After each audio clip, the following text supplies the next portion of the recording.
Jin floated in the central chamber of his home, a large room filled with glowing screens and the soft green light of growing plants. His home was not on a planet. It was inside a large, hollowed-out rock that drifted in the empty space between stars. This asteroid was his entire world. He had been alone here for 3 years. The silence was the loudest thing. There was no wind, no traffic, no voices. Only the constant low hum of the machines that kept him alive. The air recyclers whispered, and the water purifiers gurgled. These were the only sounds. He had chosen this life. He had left the crowded cities of Earth, the noise of billions of people, to be here. To be alone with his work and his thoughts. But now the solitude felt heavy like a weight on his chest. He was a scientist and engineer. His purpose here was to observe the stars and run experiments. But his main job had become simply living. He tended to his hydroponic garden. He read books from a vast digital library, and he watched old movies from Earth. He spoke only to the computer, giving it simple commands. Lights on.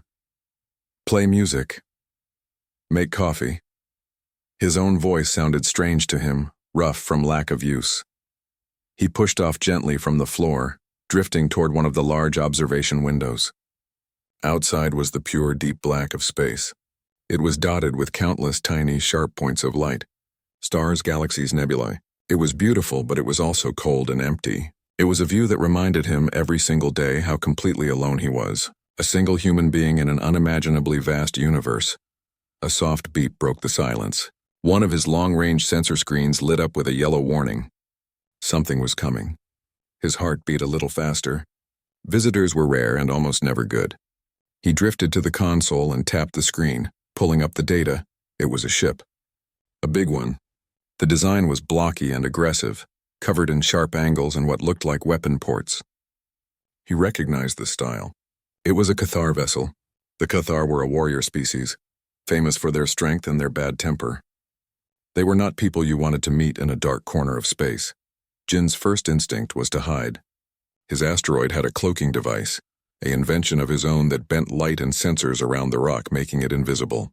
His hand moved to activate it, but then he paused. The ship was not scanning the area. It was moving in a straight line with purpose, as if it was on a specific schedule. It was a passenger ship, not a warship. A small, heavily decorated pod was attached to its side, separate from the main hull. His curiosity got the better of him. He tapped another console, listening for any communication signals. Most were encrypted, but one channel was open. It was a simple, repeating message. Broadcast for any nearby Cathar ships to hear. Diplomatic transport Star Dancer en route to Cathar Prime. Carrying the honored bride for Leader Quan. All vessels grant right of way. A bride. Jin leaned back in his chair, the information sinking in. So the fierce Leader Quan was getting married. This ship was carrying his future wife from some other world, probably to secure a political alliance. It was a story as old as time. He looked at the image of the ship on his screen, and then he looked around his own quiet, empty home. A deep, painful loneliness twisted inside him. It was a feeling so sharp it was almost physical. Here was this ship, filled with living beings, with a person at the center of a great event traveling to a new life. And here he was, a ghost in the void, talking to his plants. The contrast was unbearable. He thought about the bride. Was she going willingly?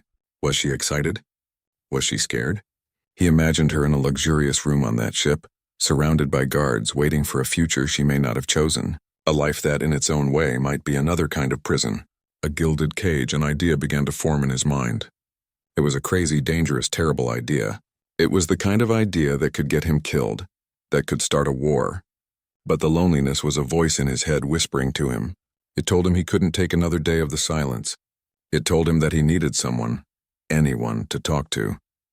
His hands, which had been still for so long, started moving over the controls with a speed and certainty he had almost forgotten. He wasn't a warrior. He was an engineer. He did not think in terms of battles and weapons. He thought in terms of systems and solutions. His problem was his profound solitude. His solution was her. He began to run calculations. The Cathar ship's trajectory, its speed, the power of its shields, his own capabilities. His asteroid was not a warship, but it had defenses. He had designed them to scare away pirates or curious scavengers. He had non-lethal ion disruptors. They wouldn't blow up a ship. but they could short-circuit its engines and power systems for a few minutes. He also had a powerful tractor beam, used for pulling in interesting space rocks for study. And he had his experimental slip space drive, which could jump his entire asteroid to a preset location in an instant. The plan was insane. He would have to drop his cloak for a moment to fire. He would have to hit the ship with a precise ion pulse to disable it just enough. Then he would use the tractor beam to grab the bridle pod, the one separate section of the ship.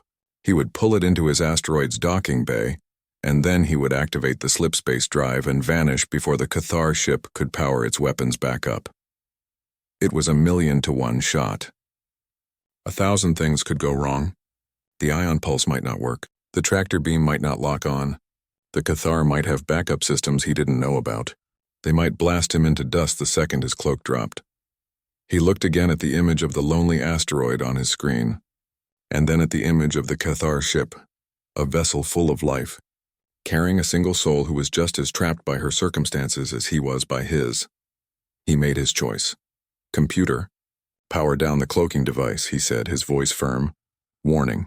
Cloaking device deactivation will make this habitat visible to local sensors." The computer replied in its flat electronic voice. "I know.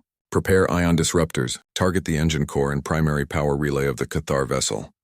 Targeting. His fingers flew across the console, setting the sequence. His heart was pounding in his ears, so loud it almost drowned out the hum of the machines. This was it. There was no going back. He was about to become a criminal. An abductor. The Cathar ship grew larger on his screen. It was massive, a giant of dark metal against the stars. He could see the details of its hull now. He took a deep, shaky breath. Fire ion disruptors. 2 beams of blue energy shot out from hidden ports on the asteroid. They were silent in the vacuum of space. They traveled the distance between the rock and the ship in an instant. They struck the Cathar vessel right where he had aimed. The effect was immediate. The bright lights on the ship flickered and died. The glow from its engine nozzles faded to nothing. It was dead in the water, a floating piece of metal. Alarms would be blaring inside, he was sure. Crew members would be scrambling, shouting he didn't have much time. Activate tractor beam. Lock onto the designated pod. A green beam of energy lanced out from his asteroid, capturing the small ornate pod attached to the ship's side. He increased the power. The pod shuddered, then broke free from its moorings. Slowly, steadily, the tractor beam began to pull it in. A warning light flashed on his console. The Cathar ship's secondary power was coming online. Their weapon systems were initializing. He had seconds. "Bring it in faster," he yelled at the computer, though it couldn't understand urgency. The pod moved quicker, sliding toward the large docking bay doors that had opened on the side of the asteroid. The moment it crossed the threshold, he slammed his hand on the control for the doors. They began to close. A blast of red plasma energy shot from the Cathar ship. It missed the closing doors by meters, exploding harmlessly against the asteroid's thick rock exterior. "Engage slip space drive. Now," Jin commanded. He gripped the edges of his console. The view outside the window began to warp and stretch. The stars, which had been fixed points of light, smeared into long, brilliant lines of color. The Cathar ship twisted and vanished. There was a sensation of being pulled, of immense speed, and then a sudden jarring stillness. The window showed a completely different starfield. They were in another part of space entirely. They had escaped. The silence returned, but it was different now. It was broken by the sound of his own heavy breathing. It was broken by the low hum of the docking bay pressurizing. He had done it. He had abducted the bride of the most feared leader in this sector. He slowly floated away from the console and toward the door that led to the docking bay. His hands were trembling. What had he done? Who was in that pod? Was she hurt? Was she terrified? He reached the door and placed his hand on the control panel. He took another deep breath, trying to calm his racing heart. He was no longer alone in his quiet, empty home. He had a guest. A prisoner. He opened the door. The first thing Mina was aware of was the smell. It was not the heavy metallic scent of the Cathar ship, nor the sweet, cloying perfume they had sprayed in her rooms. This was different. It was clean, like ozone after a storm, with a faint, earthy undertone of growing things. The second thing was the sound. There was a soft, low hum, like a sleeping machine, and the gentle trickle of water. It was quiet, peaceful. Her head throbbed. The last thing she remembered was a sudden jolt. the lights on the Cathar transport flickering and dying, and then a feeling of being pulled, hard. She had been thrown from her cushioned seat and her head must have hit the wall. She was lying on something soft now, a bed. She opened her eyes slowly. The ceiling was smooth and white, with a soft glowing light coming from panels set into it. This was not her room on the Cathar ship. That room had been dark, with walls of polished black stone and red lighting. This place was simple. She sat up, her body aching. The room was small and square. There was the bed, a simple chair, and a small table. On the table sat a cup steaming gently. The air was cool and fresh. A doorway with no door led out to a wider space. She could see other plants in the glow of more screens. Fear, cold and sharp, shot through her. Where was she? Had Quan's enemies intercepted the ship? Was this a rival warlord's base? Her fate with Quan had been a terrible one, a life as a trophy. The fate with one of his enemies could be much, much worse. She stood up, her legs a little unsteady. She was still wearing the elaborate red and gold robe she had been given for her presentation to Quan. They felt heavy and ridiculous in this plain place. She crept to the doorway and looked out. She was in a large circular chamber. The center was open and several levels rose around it, connected by a spiral staircase. One entire wall was a giant window showing a breathtaking view of a distant nebula, a swirl of violet and blue gas. The room was filled with plants, leafy greens in water trays, small trees in pots. Among the plants were work tables covered in tools and complicated-looking devices. Wires and cables were neatly tied along the walls. It looked like a workshop and a garden had been combined, and then she saw him. A man was floating near one of the higher levels, his back to her. He was pulling a book from a shelf that was packed with real paper books. He was tall and thin, dressed in simple dark pants and a gray shirt. He moved with a quiet focus, not the swagger of a warrior or the cruelty of a pirate. He turned and she saw his face. He had black hair and kind, tired-looking eyes. He looked normal, human. He saw her and froze. The book almost slipped from his hand. He looked as startled and scared as she felt. For a long moment, they just stared at each other across the large room. "Hello," the man said. His voice was quiet, a little rough. He cleared his throat. "You are awake. Where am I?" Mina asked. Her own voice was steady, which surprised her. "Who are you?" "My name is Jin," he said. He slowly floated down from the upper level, landing softly on the floor near her. He kept a careful distance. "You are on my home. It is an asteroid. Mina looked at the vast window. So they were in deep space. "You took me from the Cathar ship?" Jin looked down at his feet, then back at her. He looked ashamed. "Yes, I did. Why? For ransom? To sell me? Are you working for one of Quan's rivals?" Her mind raced through the possibilities, each one worse than the last. Jin shook his head quickly. "No, nothing like that." He gestured vaguely around the large, silent chamber. I live here alone. I have been alone for a very long time." He paused, struggling to find the words. "I saw your ship. I heard the message about you being a bride for Leader Quan, and I couldn't bear the thought of being alone anymore. So I took you." Mina stared at him, the truth of his words slowly sinking in. It was so absurd, so simple, and so terribly sad. He hadn't taken her for power or money or to hurt Quan. He had taken her because he was lonely. Her fear began to mix with a strange pity. This man was not a fierce kidnapper. He was a desperate one. He had stolen a person because the silence in his head was too loud. "So I am a prisoner here too," she said softly. "Just in a different cage." Jin's face fell. "It does not have to be a cage. You can go anywhere in the habitat. Except for the command room. I will not lock you in that room." He pointed to the room she had woken up in. "That is your room. You can close the door if you want. There is no lock." He drifted over to a console and tapped a few buttons. "The computer will answer any questions you have. It can show you how everything works. The kitchen, the bathroom, the library." He looked at her, his expression pleading. "I am sorry for what I did. It was wrong. I know it was wrong, but you are here now." He looked so lost and guilty that Mina didn't know what to say. Her anger felt pointless. Yelling at this man would be like yelling at a sad child. She simply nodded, turning away from him to look out the giant window at the swirling colors of the nebula. It was beautiful. More beautiful than anything on the Cathar ship. For the next few days, they moved around each other like ghosts. Jin gave her a wide berth, always looking nervous when she was near. Mina explored the habitat. It was fascinating. It was a completely self-contained world. She learned how the food synthesizer worked, how to ask for different meals. She found the library and spent hours reading about Earth's history. She learned about Jin's garden, how he grew fresh vegetables to supplement the synthesized food. She saw no other people, no guards, no servants. It was just the two of them. One evening, she was looking at the food synthesizer menu. It had many Earth foods, but the names were strange to her. She saw one called bibimbap. She had no idea what it was, but the picture looked good. A bowl of rice with many colorful vegetables and a fried egg on top. She asked the computer for it.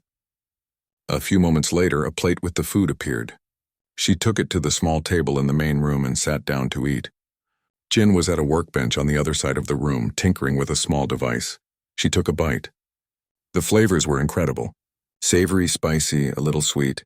The textures of the crisp vegetables and the soft rice were perfect.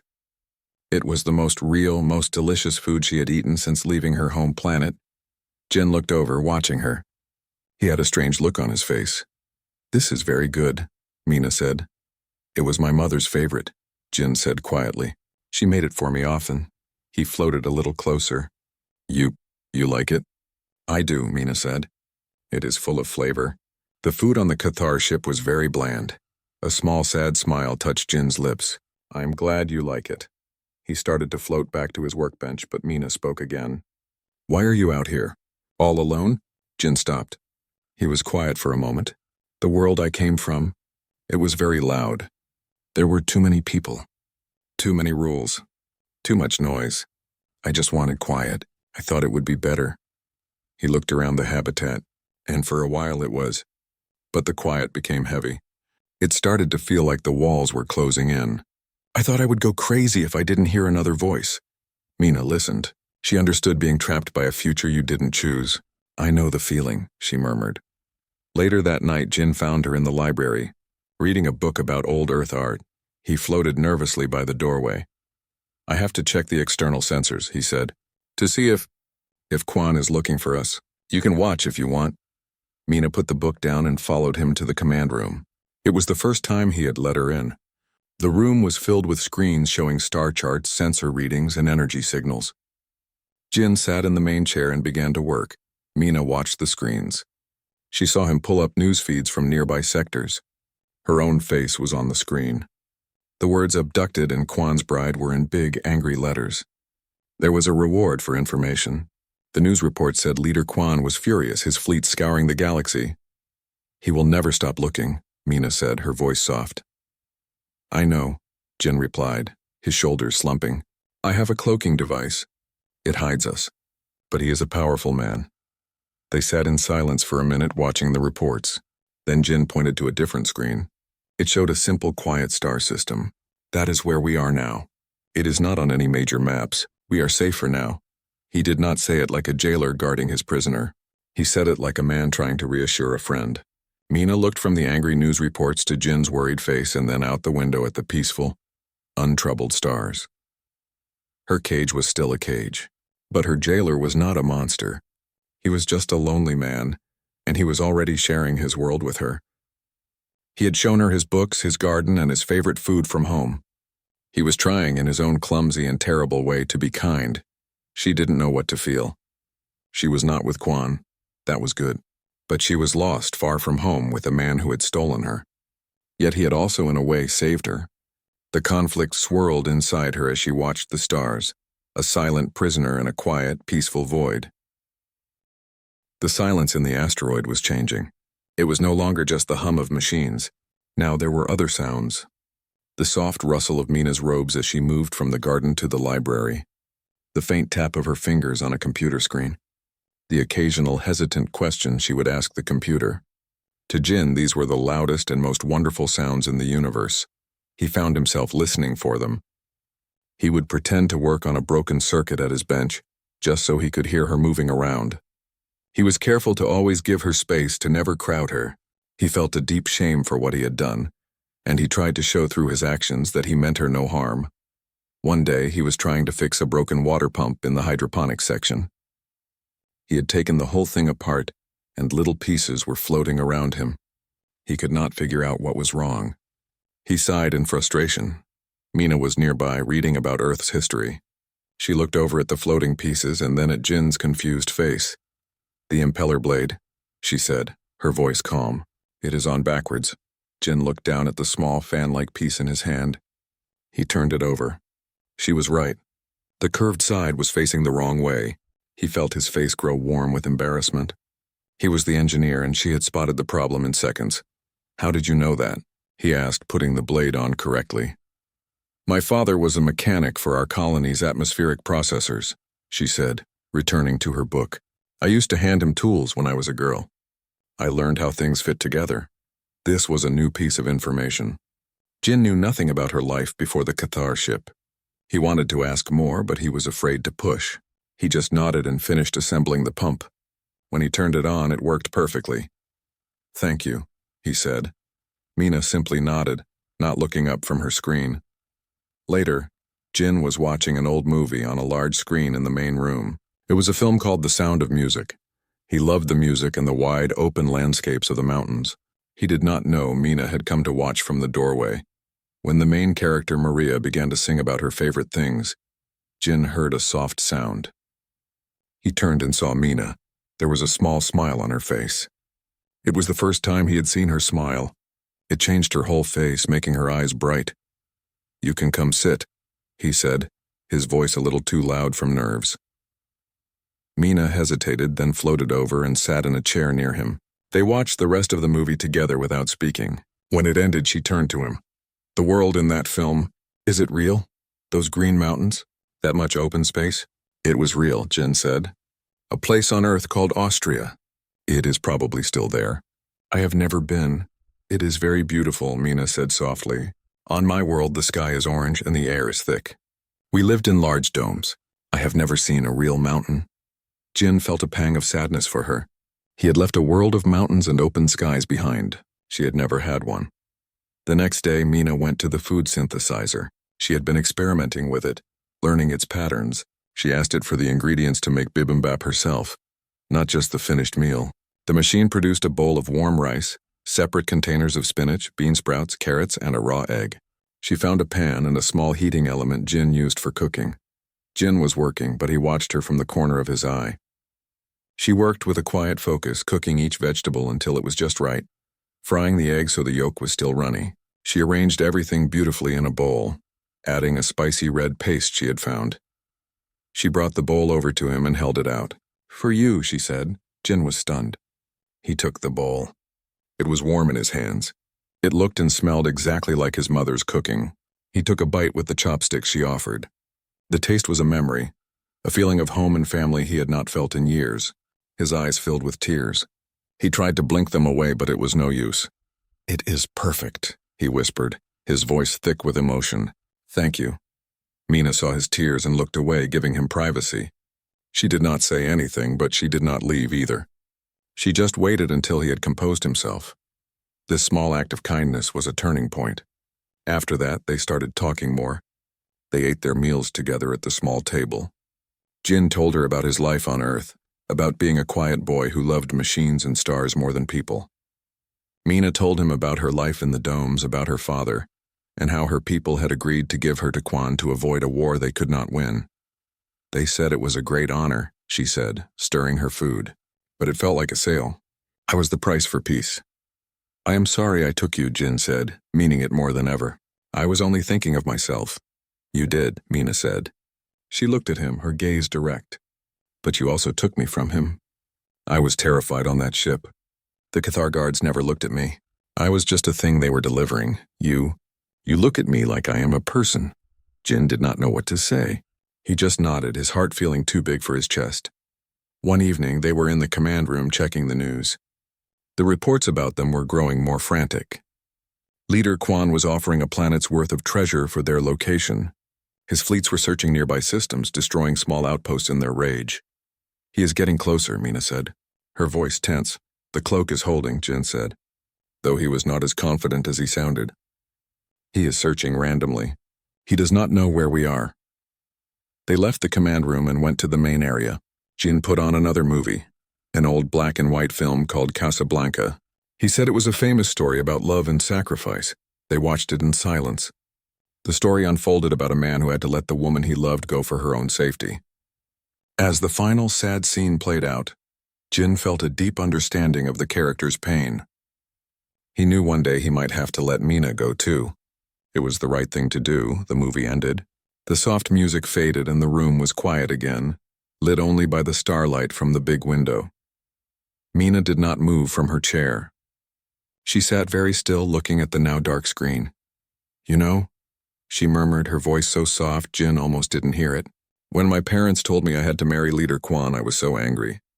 I felt like my life was over." She paused, gathering her thoughts. "I had heard stories about humans, from traders who passed through our colony. They told stories of human artists and musicians and engineers. They said humans could be kind.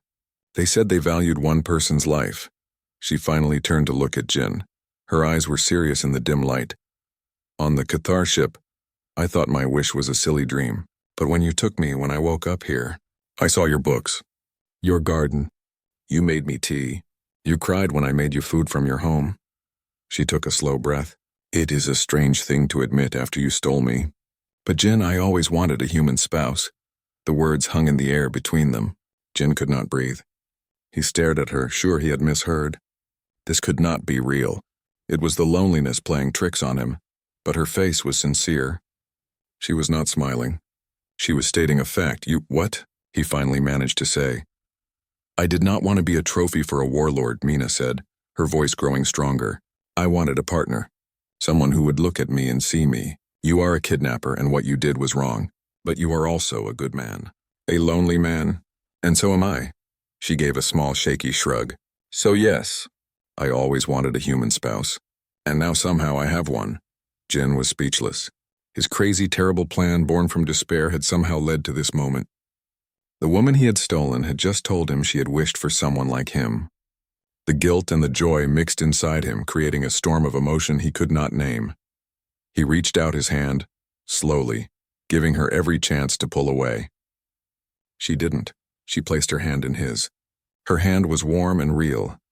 They sat there in the starlight not as a captor and his prisoner, but as two lonely souls who had, against all odds, found each other in the vast, empty dark. The silence around them was no longer heavy. It was peaceful. For the first time in years, Jin was not alone. And for the first time in her life, Mina felt like she was exactly where she was meant to be. The peace did not last. A shrill, piercing alarm shattered the quiet of the asteroid habitat. Red lights flashed along the ceiling, painting the plants and bookshelves in a bloody glow. Jin, who had been showing Mina how to adjust the nutrient flow for the garden, froze. His face went pale.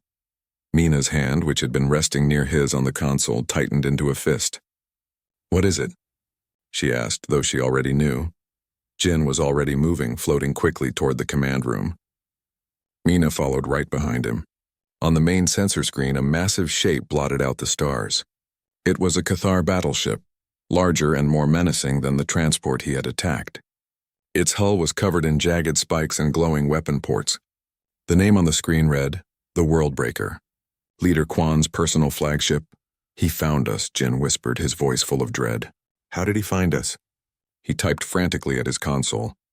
The cloaking device was still active, its power levels optimal. Then he saw it.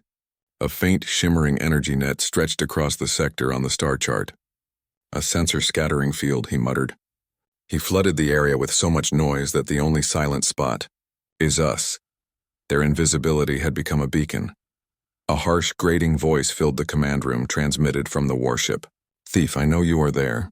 I see the hole you have made in my sky." On the screen, the face of Leader Quan appeared. He was exactly as Mina had described, fierce, with a heavy brow, dark eyes, and scars across his face. His expression was one of cold, controlled fury. "You have something that belongs to me," Quan said, each word like a sharp stone. "Return my bride to me. Open your doors and hand her over. If you do this, I will grant you a swift death. It is more mercy than you deserve." Jin's hands were shaking. He looked from Quan's angry face to Mina's determined one. He reached for the communication button, his finger hovering over it. He was going to surrender. No, Mina said, her voice firm. She placed her hand over his, stopping him. Mina, I can't let him hurt you because of me, Jin said, his voice breaking. He will hurt me no matter what, Mina replied, her eyes locked on the screen. If you give me to him, he will kill you and then he will take me. Nothing will change. He sees me as a thing that was stolen. His pride is more important than I am. He will never stop. She turned to face Jin fully, grabbing both of his hands. You told me this was my home. You asked me to be your partner. Was that true? Yes, Jin said, the word filled with everything he felt. Of course it was true. Then we face him together, she said. We do not run. We do not surrender. We fight for our home. Jin looked into her eyes and saw no fear, only a fierce resolve. She was not the scared prisoner he had taken weeks ago. She was strong. She believed in them. Her courage filled him, pushing back his own terror. He nodded, taking a deep breath. Okay, together. He turned back to the console, his mind shifting from panic to focus. He was an engineer. He solved problems. Quan was a warrior who thought in terms of brute force. That was a weakness they could use. The hull cannot withstand a direct attack from his main cannons, Jin said, thinking aloud. We cannot outfight him. So we do not fight him the way he expects. What do we do? Mina asked. We let him in, Jin said, a dangerous plan forming in his mind. He began typing new commands. He ignored Quan's ship. Instead, he powered down all the habitat's external defenses. He then rerouted every bit of power to the internal systems and the structural integrity field. What are you doing? You are making us weaker, Mina said, confused. No, Jin said, a small, hard smile on his face. I am changing the battlefield. He expects to blast his way in. We will invite him, and when his soldiers are inside, we will trap them. He explained the rest of the plan quickly. Mina listened, her eyes widening. Then she nodded in understanding. It was brilliant, and it relied entirely on Jin's unique skills, not on weapons. Jin opened a communication channel back to Quan. He did not show his face, only his voice. Leader Quan, Jin said, his voice surprisingly steady.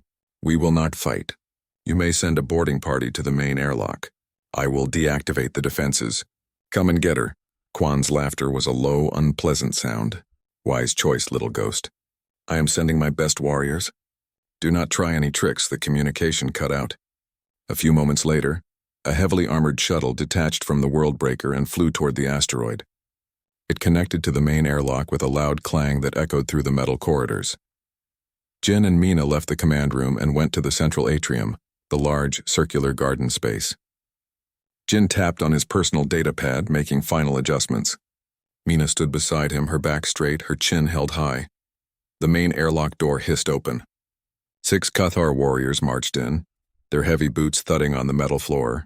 They were huge, clad in powered armor that made them look like walking tanks. They held plasma rifles which were pointed directly at Jin and Mina. The lead warrior snarled. The thief and the property. On your knees. Jin and Mina did not move. They stood calmly by a small table where 2 cups of tea sat steaming gently. Tell Quan he has lost, Mina said, her voice clear and strong, carrying across the large room. You are not retrieving property. You are witnessing a union. I am not his bride. I am this man's wife. The warriors hesitated, confused by her defiance. The lead warrior took a step forward. You will come with us now. No, Jin said simply.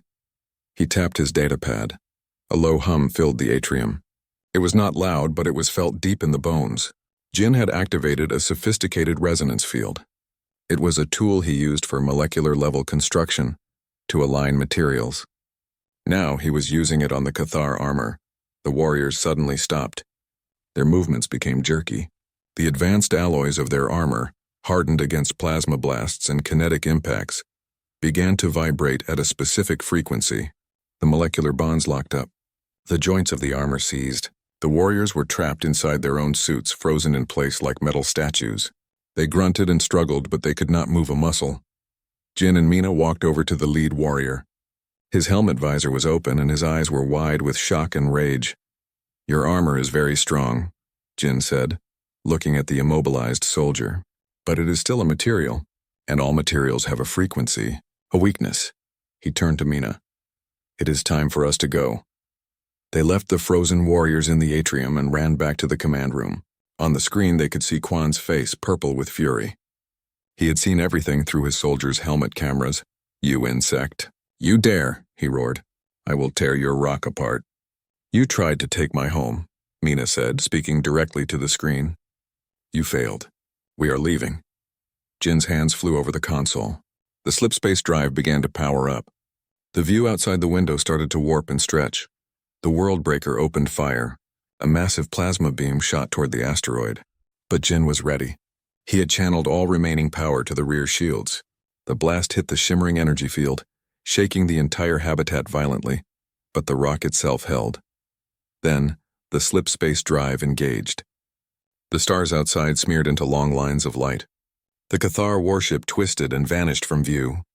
There was the familiar sensation of being pulled, and then a sudden calm stillness. They were in a new, empty sector of space.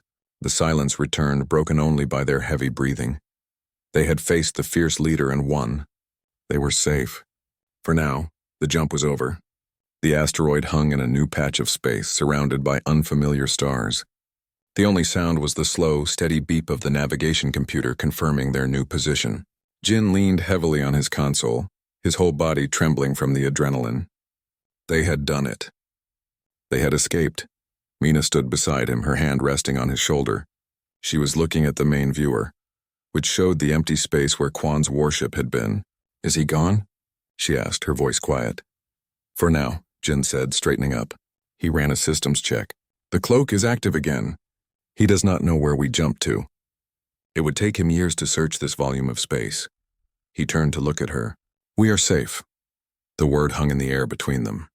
Safe. It was a word Jin had not used in a very long time. He had always been hiding, surviving. Now, for the first time, he felt something different. He felt like he had a future. They left the command room and went back to the central atrium. The 6 Cathar warriors were still there, frozen in their armor like metal statues. One of them was grunting, trying to move his arm. "What do we do with them?" Mina asked. Jin picked up a small tool from his workbench. He walked over to the lead warrior. He found a small panel on the back of the armor and opened it. He carefully pulled out the power core. The faint glow in the warrior's helmet visor died. The soldier was now just a man inside a very heavy, motionless suit. "We will remove their power cores," Jin said. "Then we will put them in their shuttle and send it back to Quan. The shuttle's autopilot can take them home." It took them a few hours. The warriors were heavy, and the armor was difficult to move even when powered down. But finally, they had all 6 soldiers secured in their shuttle. Jin programmed the coordinates for the nearest Cathar outpost and launched the small ship. They watched it fly away until it was just a speck of light. The asteroid was theirs again, truly theirs. The days that followed were different. The fear was gone. The constant looking over their shoulders had stopped. A new routine began, but it was not like the old one. Jin and Mina were no longer just 2 people sharing a space. They were partners. They worked together in the garden. Mina learned how to program the food synthesizer to make new dishes. Jin showed her how to maintain the life support systems. In the evenings, they read books together or watched movies, talking about the stories and the characters. One evening, they were sitting by the large observation window, watching a distant binary star system, 2 suns orbiting each other in a slow, eternal dance. "This is not what I thought my life would be," Mina said softly, her head resting on Jin's shoulder. "When I was a girl in the domes, I dreamed of seeing the stars. But I never dreamed I would find a home among them. I came out here to be alone," Jin said, his arm around her. "I thought that was the answer. But I was wrong. The answer wasn't being alone. It was finding the right person to share the silence with." He turned to look at her. "Mina, I know how we started was wrong. I will always be sorry for that. But I want to make it right. I want to build a real life with you. Not as a prisoner, but as my wife. For real." Mina smiled, a true happy smile that reached her eyes. "Yes," she said simply. "For real." They decided to have a small ceremony just for themselves. They did not have a ring, so Jin went to his workshop. He took a small piece of scrap metal from the hull of the original Cathar bridal pod. He polished it until it shone like silver. Then, using a laser etcher, he carved a pattern of stars and leaves onto it, a symbol of their 2 lives joining together. Mina used the fabric from her old, elaborate wedding robes. She cut away the heavy gold thread and the stiff panels. She sewed a simple, elegant dress, something that was truly hers. They stood together in the garden under the soft glow of the grow lights. The air smelled of damp earth and flowers. Jin took the polished metal ring and placed it on Mina's finger. "I promise to be your partner," he said, his voice full of emotion. "To share this life with you, to respect you, and to love you for all my days." Mina held his hands.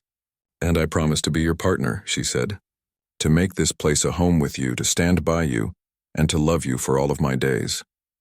It was not a ceremony anyone else would see. There was no official to marry them.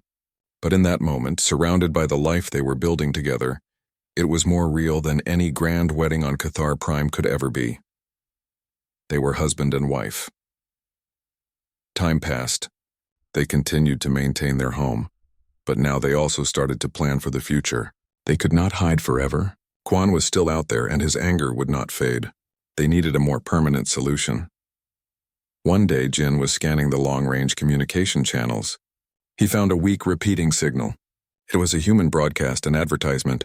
"New beginnings await at the Orion Reach colony," a cheerful voice said. "A safe haven for pioneers and families. A fresh start under Earth law." Jin played the message for Mina. They looked at each other, the same thought in their minds. A human colony. A place where they could live without hiding. A place where they could be just Jin and Mina, a married couple. "It will be dangerous," Jin said. "We would have to travel through monitored space. Quan will be watching for us." "We have faced him before," Mina replied. "We can do it again. I want to see a real sky, Jin. I want to walk on grass. I want to build a life that is not inside a metal rock." So they began their greatest project yet. They were not just running away. They were journeying toward a new home.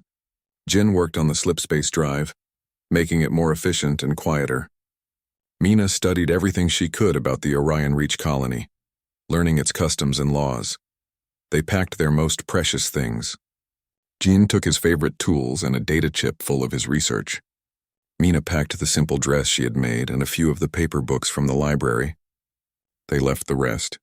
The asteroid had been a refuge, a prison, and then a home. Now it was a stepping stone. The day came for them to leave. They stood in the command room one last time. Jin entered the coordinates for the outer edge of the Orion Reach system. "Ready?" he asked, his hand over the drive ignition. Mina took his other hand and nodded. "Ready." He engaged the drive. The stars outside stretched into lines of light. The asteroid, their first home together, vanished behind them. They were no longer a ghost in the void or a fugitive from a warlord. They were two people, hand in hand, moving toward their future. The journey took several weeks. They spent the time talking, planning, and dreaming. They talked about building a house with a window that looked out on a green field. They talked about having a garden that was watered by real rain. Finally, the navigation computer chimed. They had arrived. On the main viewer, a beautiful blue and green planet hung in space. It was Orion Reach. Ships flitted around it like fireflies. A communication came through. "Unidentified vessel, this is Orion Reach traffic control. Please state your identity and purpose." Jin took a deep breath. He looked at Mina, who gave him an encouraging smile. "Orion Reach, this is the private vessel Starlight Home," Jin said, using the new name they had chosen. "Our names are Jin and Mina. We are a married couple. We are seeking a new beginning. We are requesting permission to land." There was a pause. Then the voice returned, warm and welcoming. "Starlight Home, permission granted. Welcome to Orion Reach, welcome home." Jin piloted their asteroid-turned ship into the atmosphere. They felt real gravity for the first time in years as they descended. They broke through the clouds, and below them they saw a vast green landscape. There were rolling hills, forests, and a sparkling blue ocean. They landed at the spaceport. The hatch opened and a wave of fresh, warm air washed over them. It smelled of grass and sunlight. They walked down the ramp hand in hand. Mina looked up at the wide blue sky, her eyes filled with tears of joy. Jin squeezed her hand. They had escaped Solitude. They had faced a warlord. They had found love in the most unlikely place. Now they were home, together,